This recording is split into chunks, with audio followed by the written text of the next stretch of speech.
Amis de TV Wallonie, bonjour et bienvenue à Liège au village de Noël. Pourquoi village de Noël et pas tout simplement marché de Noël? Eh bien parce que sur cette place du marché, nous retrouvons une église, une mairie, son maire, son bourgmestre, ainsi que son conseil communal. Il y a également un bureau de poste, ce qui crée une ambiance toute particulière pour cette édition du marché village de Noël de Liège. Mais pour visiter celui-ci, il n'y a qu'une seule personne à suivre, c'est notre amie Laura.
Alors Laura, vous avez l'occasion de déambuler sur ce merveilleux village de Noël au cœur de la cité ardente de Liège.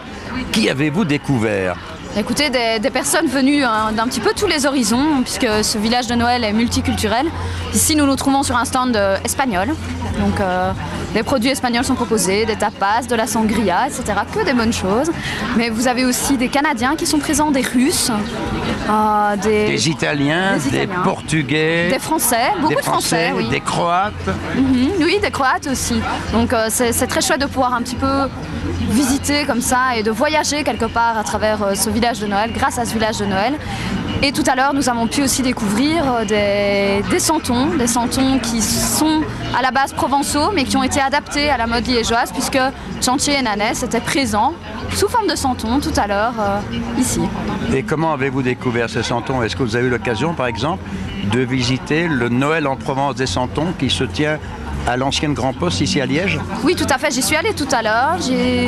J'ai été m'y balader, découvrir un petit peu la Provence traditionnelle, avec ses métiers, avec ses personnages typiques, comme Don Camillo, des postiers, des personnes qui tiennent des estaminets. Donc vraiment, c'était très intéressant, très chouette et extrêmement bien réalisé aussi. Donc des idées de cadeaux exceptionnels sur ce village de Noël qui est également un marché, puisqu'il y a plus de 200 chalets, métiers de bouche comme artisans, Et en parlant d'artisans, je pense qu'il y a une originalité aussi.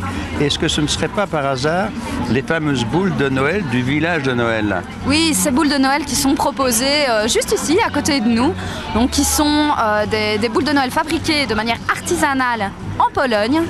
Et ce sont des Liégeois qui ont décidé de les proposer au public.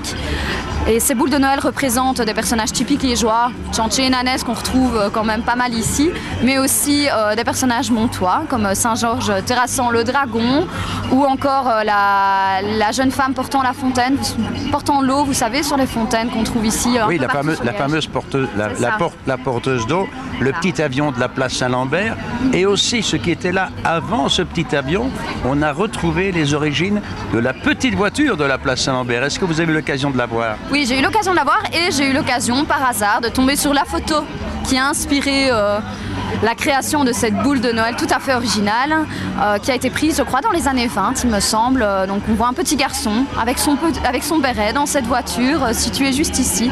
Donc c'était assez sympa et je ne savais pas du tout qu'avant notre petit avion, nous avions eu droit à une petite voiture. Un coup de cœur au cours de ce périple dans ce village de Noël? En tant que marraine aimante, franchement, les peluches chauffantes, je trouve que c'est une très bonne idée cadeau pour des enfants et très originale. Alors il ne reste plus qu'une seule chose à faire, tout comme Laura, venez visiter ce marché de Noël, déambuler au cœur de ces 200 chalets. Je suis sûr que vous y découvrirez de splendides idées cadeaux. En tout cas, bonne balade au cœur de la cité ardente.